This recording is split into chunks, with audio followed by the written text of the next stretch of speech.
அடே யூடியூப் இருக்குடா உனக்கு நீ எனக்கே தெரியாம என் வீடியோட ஆட் பண்றேன் நீ. வரேன் கைஸ், ஒரு சம்பவம் நடந்துச்சு.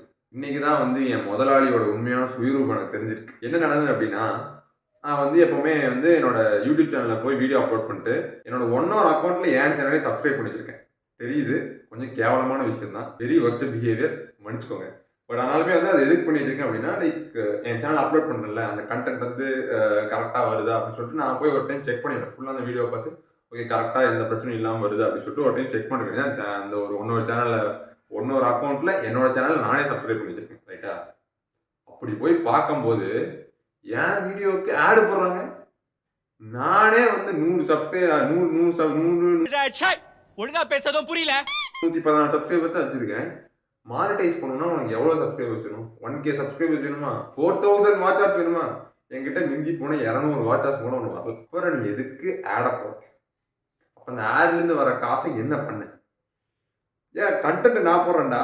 நான் ஒன்றும் யூடியூபோட பார்ட் டைம் ப்ரோக்ராமே இல்லை. ஏன்னா எனக்கு வந்து அது எலிஜிபிலிட்டியே இல்லை, ரெக்குவயர்மெண்ட்ஸும் ஒன்றும் நான் ஃபுல்ஃபில் பண்ணல. அப்புறம் நீ எப்படி எனக்கு ஆடை போட்டேன்? சொல்றா.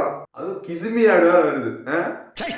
அந்த வீடியோவில் நான் வந்து மனசு உடஞ்சு என்ன புலம்பிட்டு இருக்க, நீ கிஸ்மி ஆடு வேற போடுறதில்ல நீ எனக்கு.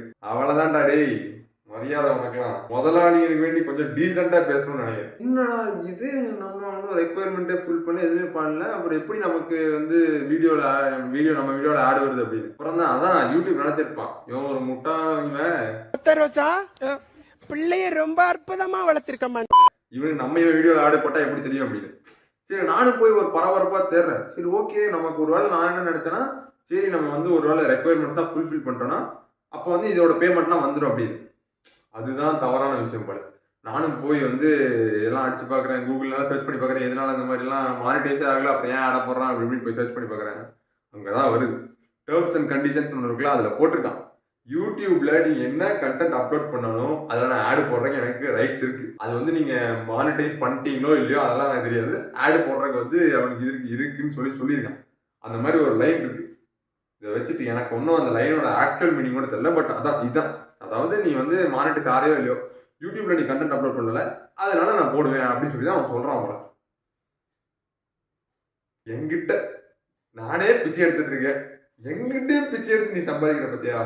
அங்கே இருக்கியா நீ யூடியூப்? சார் இவ்வளோ நாள் தெரியாமல் போச்சு. நான் கூட நினச்சேன் சரி ஆடெல்லாம் வருது, ஆடெல்லாம் வந்து நல்லா நம்ம மானிட்டைஸ் பண்ணி எல்லாம் கோல்ஸ் அந்த அவனோட ரெக்குவயர்மெண்ட்லாம் ஃபுல்ஃபில் பண்ணால் அவன் பாட்டுக்கு போடும், அதில் நம்ம சம்பாதிச்சிடலாம் ஜாலியாக அப்படின்னு நினச்சிட்டு இருந்தேன். ஆனாலும் மனசில் ஒரு ஓரமாக பெருமையாக தான் இருக்குது.